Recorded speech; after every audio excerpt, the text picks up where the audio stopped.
A very warm and peaceful welcome to you, dear seeker of wisdom. You are listening to the Sakinah Retreat, a sanctuary for the heart and soul, where we journey through the profound lessons left by the noble prophets of God. Have you ever wondered what it would be like to speak to the wind and watch it obey? To understand the whispers of the smallest ant as it warns its people? To see the unseen beings of fire bend their will to yours? And yet to stand before the Creator in complete humility, knowing that all of this majesty is but a test and a trust. What must it mean to possess a kingdom so vast that the heavens themselves bow to facilitate your command? And yet to seek nothing but the pleasure of the one who gave it all. This is the mystery and the magnificence of a prophet, whose very name became synonymous with wisdom. A king whose throne was carried by forces beyond the mortal realm, and whose heart remained as tender as a servant standing before his Lord. Tonight, we journey into that luminous chapter of sacred history, into a realm where the natural and the supernatural intertwined, where power was tempered by piety, and where a queen traveled across deserts and doubt to discover the truth that transforms hearts. The hidden kingdom of Solomon, the chronicles of prophethood. There are figures whose stories illuminate the heavens like stars fixed in their stations, guiding all who gaze upon them. Among these radiant souls was Solomon, the son of David, peace be upon them both. David himself was a king and a prophet, a man whose voice could move mountains to glorify the divine, a man whose hands were blessed with strength and skill, forging armor with a touch that softened iron as though it were clay. He ruled with justice, judged with insight, and worshipped with a heart that never ceased its remembrance. And when the time came for David to depart from this fleeting world, it was Solomon, his son, who inherited not merely a crown of gold or a palace of stone, but something far more precious. He inherited prophethood, the mantle of divine guidance, and with it came a responsibility that would test the very fiber of his soul. Solomon was young when this trust descended upon him. Yet wisdom does not wait for grey hair or wrinkled hands. The Creator bestows it upon whom he wills, and Solomon was chosen. He stood before the assembly of his father's kingdom, and the people saw in him not arrogance or the hunger for power, but a quiet strength, a reflective calm, and a luminous understanding that seemed to flow from a source beyond this world. He did not boast of his inheritance. Instead, he turned his face toward the heavens and prayed with a sincerity that pierced the veils between the seen and the unseen. He said, "My Lord, forgive me and grant me a kingdom such as none shall have after me. Indeed, you are the bestower." This was not the prayer of a tyrant seeking dominion for its own sake, but the prayer of a servant asking for a sign, a trust, a means by which the glory of the Creator might be made manifest to all peoples and all nations. And his prayer was answered in ways that defy imagination. The wind, which sweeps across deserts and bends the tallest trees, became his obedient servant. By the command of his Lord, the wind would carry Solomon and his hosts wherever he willed. In the morning, it would travel the distance of a month's journey, and by evening, another month's journey, swift and gentle, neither scorching nor violent, but perfectly tempered to his need. Imagine, if you will, standing upon a platform held aloft by nothing but the very breath of the atmosphere, moving across valleys and mountains, over rivers and seas, the earth unfolding beneath you like a scroll, and yet you remain perfectly still, perfectly safe, borne by the mercy of the one who commands all things. This was Solomon's reality, a gift that humbled him every moment of every day. But the wind was not the only force that obeyed him. The unseen beings, those creatures of smokeless fire, whom we call Jinn, were also placed under his authority. Some among them were builders, crafting magnificent structures, palaces adorned with beauty beyond description, gardens where fountains sang, and archways framed the sky. Others were divers, plunging into the darkest depths of the oceans to retrieve pearls and treasures that no human hand could reach. And some were warriors, strong and swift, performing tasks that required strength beyond mortal capability, yet none could disobey. for they were bound by the decree of the Almighty, and Solomon's authority over them was absolute, not by his own power, but by the will of God. And if any among them dared to rebel or stray from the command given to them, they would be punished with a torment of blazing fire. Thus they labored, and thus Solomon's kingdom grew in splendor. Yet he never attributed this splendor to himself. He would walk among his people, among the laborers and the learned, and he would say, "This is from the grace of my Lord, to test me whether I will be grateful or ungrateful. And whoever is grateful, his gratitude is only for his own soul. And whoever is ungrateful, then indeed my Lord is self-sufficient and generous." These were not mere words. They were the anthem of his heart. Every palace built, every treasure gathered, every victory won, he saw not as a testament to his own greatness, but as a mirror reflecting the infinite greatness of the Creator. And this is the first lesson his story whispers to us across the ages, that power, wealth, and influence are not measures of worth, they are tests. And the one who passes the test is not the one who gathers the most, but the one who remains grateful, humble, and aware that all of it can vanish in an instant, return to the one who gave it. Now, Solomon did not only command the unseen, he was granted something even more wondrous. He was given the ability to understand the speech of birds and animals, to hear their conversations, to perceive their concerns and their praises. One day, as he marched with his armies, a vast assembly of jinn, men and birds, all arranged in ranks, disciplined and dignified, they passed through a valley. It was a valley inhabited by ants, tiny creatures often overlooked, dismissed as insignificant. But Solomon heard a voice, small yet urgent, rising from the ground. It was the voice of an ant, calling out to her people. She cried, "O ants, enter your dwellings, lest Solomon and his armies crush you, while they do not perceive." She did not accuse Solomon of cruelty or malice. She knew him to be just, but she also knew that a vast army, unaware, might tread upon the innocent. And when Solomon heard her, he smiled.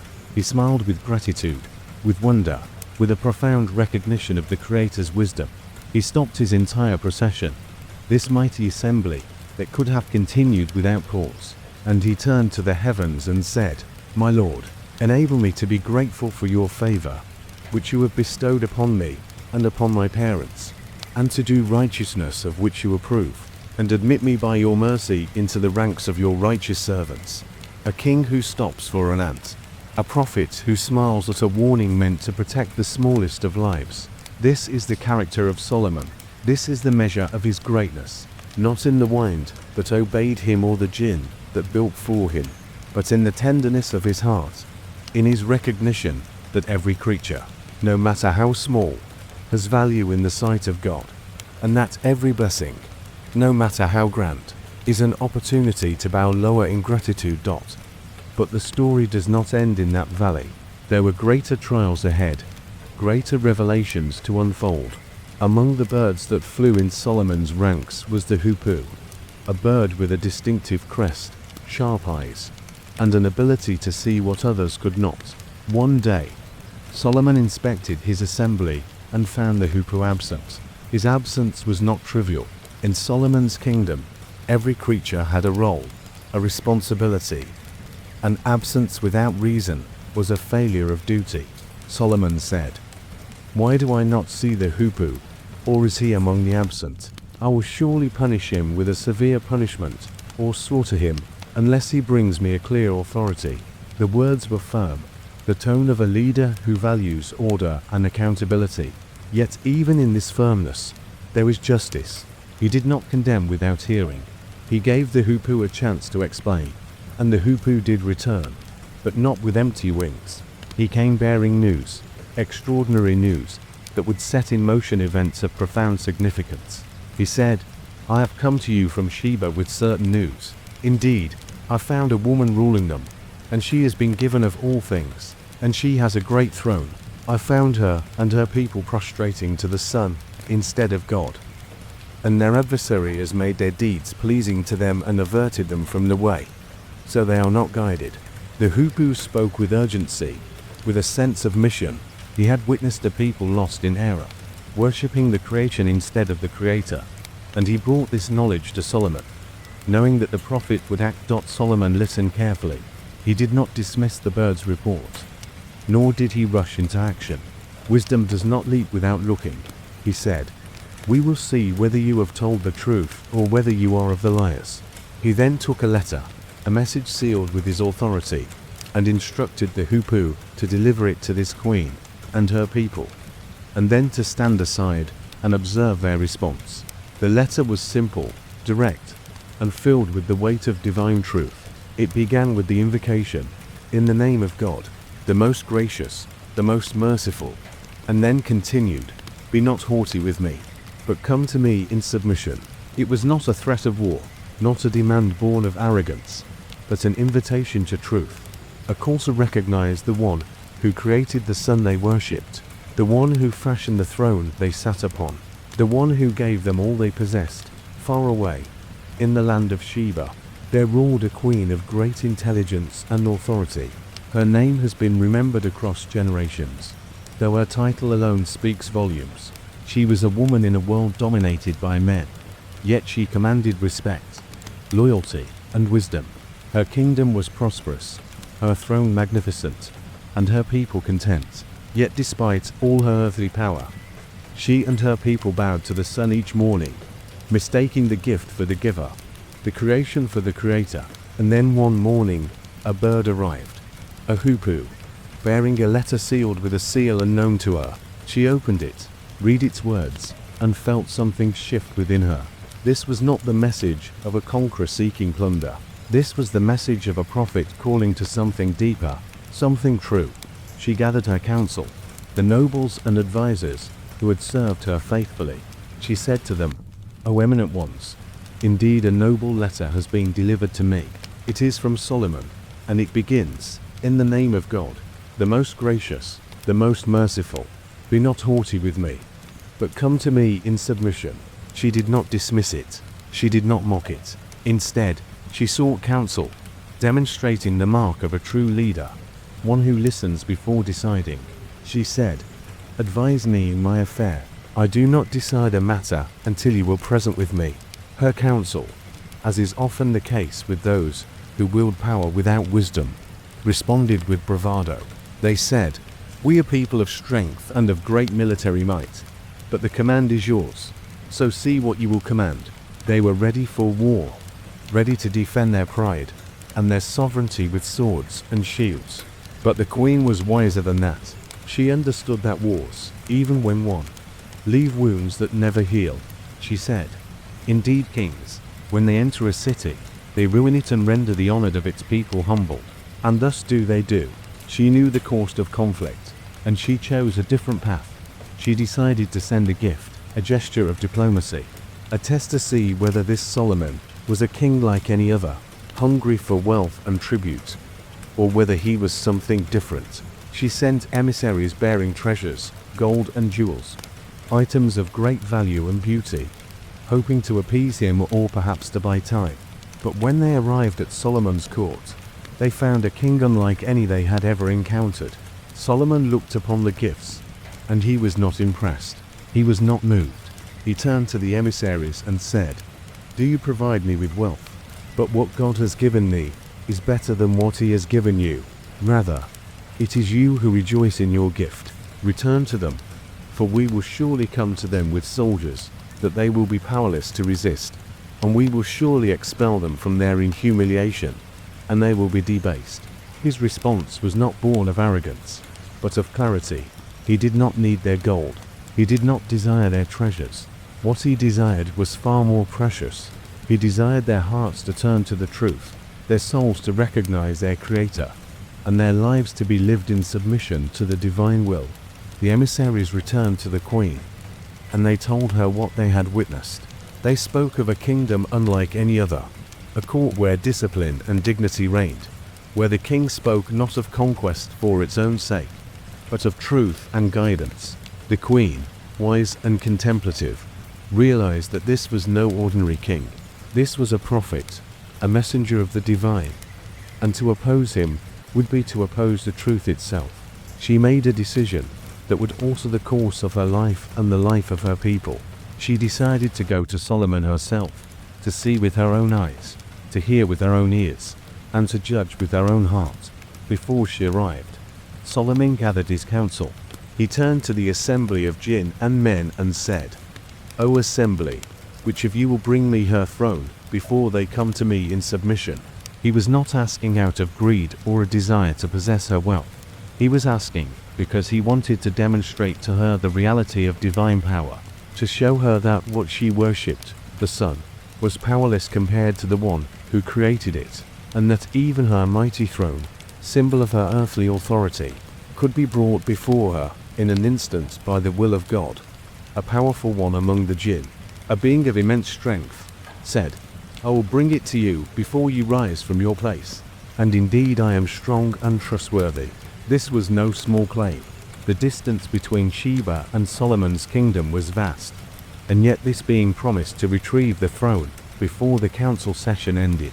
But then, someone else spoke, someone whose knowledge was even greater.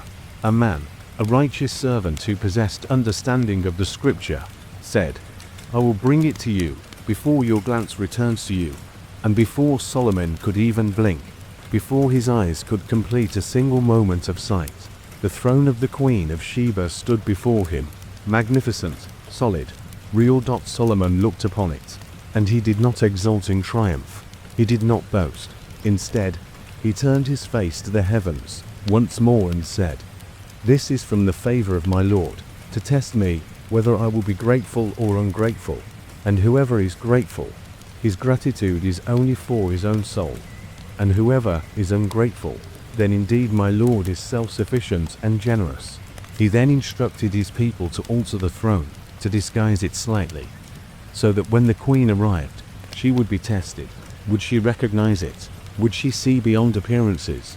When the queen finally arrived, she entered Solomon's palace with a heart full of questions and a mind open to wonder. She was brought before the throne, and Solomon asked her, "Is your throne like this?" She looked at it carefully, and something within her recognized it, yet her rational mind struggled to accept that it could truly be hers. She said, "It is as though it were the same."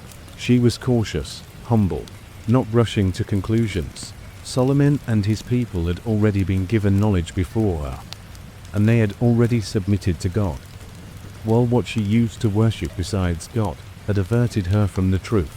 Indeed, she was from a disbelieving people, yet her heart was not sealed. It was searching, and that search was about to reach its culmination. Then she was told, "Enter the palace," and when she saw it, she thought it was a pool of water, and she uncovered her shins to wade through. But Solomon said, "Indeed it is a palace smoothed with glass." The floor was not water, though it appeared as such, crystal clear, polished to perfection, reflecting the light in such a way that the eye could not distinguish surface from depth. She had been deceived by appearances, as so many are. She had thought the sun was worthy of worship, because it was bright and powerful. She had thought her throne was secure, because it was grand and surrounded by loyal subjects. But now she saw that appearances deceive, that what seems solid can be illusion, and that what seems impossible can be reality when it is willed by the Creator. In that moment, standing upon the glass floor, seeing the throne that had been brought from her distant land, hearing the words of Solomon, a prophet who commanded the wind and the unseen yet remained humble, she felt the walls of her old understanding crumble. Her heart opened. The truth flooded in like light into a dark room. She said, "My Lord, indeed I have wronged myself, and I submit with Solomon to God, the Lord of all the worlds." It was a confession. It was a surrender. It was a transformation. She did not say she submitted to Solomon. She said she submitted with Solomon, recognizing that he too was a servant, and that both of them, queen and prophet, king and subject, stood equal before the throne of the Almighty. This was the hidden kingdom of Solomon, not the palaces of marble and gold, not the armies of jinn and men, not the wine that carried him, the birds that flew at his command. The hidden kingdom was the kingdom of the heart, the realm where truth reigns, where humility is the crown, and where submission to the Creator is the ultimate victory. Solomon's greatness lay not in what he possessed, but in how he carried what he was given. He was tested with wealth, and he remained generous. He was tested with power, and he remained just. He was tested with knowledge, and he remained humble. He was given the ability to command creation, and he used it not for his own glory, but to guide others to the truth. The queen returned to her land a changed woman. Her people, seeing her transformation, followed her example. The idols were abandoned. The sun was no longer worshipped. Instead, they turned their faces toward the one who created the sun, the moon, the stars, and all that exists. And Solomon continued to rule, continued to build, continued to serve, until the day his soul was called back to its creator. Even in his death, there is a lesson. It is said that when Solomon died, he was leaning on his staff, standing in prayer or in contemplation, and the jinn who worked for him did not realize he had passed. They continued their labor, believing he was watching them, until a creature of the earth, a termite, ate through the staff, and his body fell. Only then did they realize that he was gone. And this too was a mercy, a sign, revealing to the jinn, and to all who heard the story, that they do not possess knowledge of the unseen, that they are not all-knowing, and that ultimate knowledge belongs to God alone. So what do we carry from the hidden kingdom of Solomon? We carry the understanding that every gift is a test. Wealth, health, influence, intelligence, all of it is a trust, and we will be asked how we used it. Did we use it to lift others, or to elevate ourselves? Did we use it to spread truth, or to spread falsehood? Did we remain grateful, or did we become arrogant? We carry the lesson of the ant, that no life is insignificant, that every creature has worth, and that true leadership is measured by compassion, not by conquest. We carry the lesson of the hoopoe, that even the smallest among us can bear great truths, and that we must never dismiss a voice simply because it seems humble or unexpected. We carry the lesson of the queen, that it is never too late to turn back, to admit error, to seek the truth, and to submit to the one who created us all.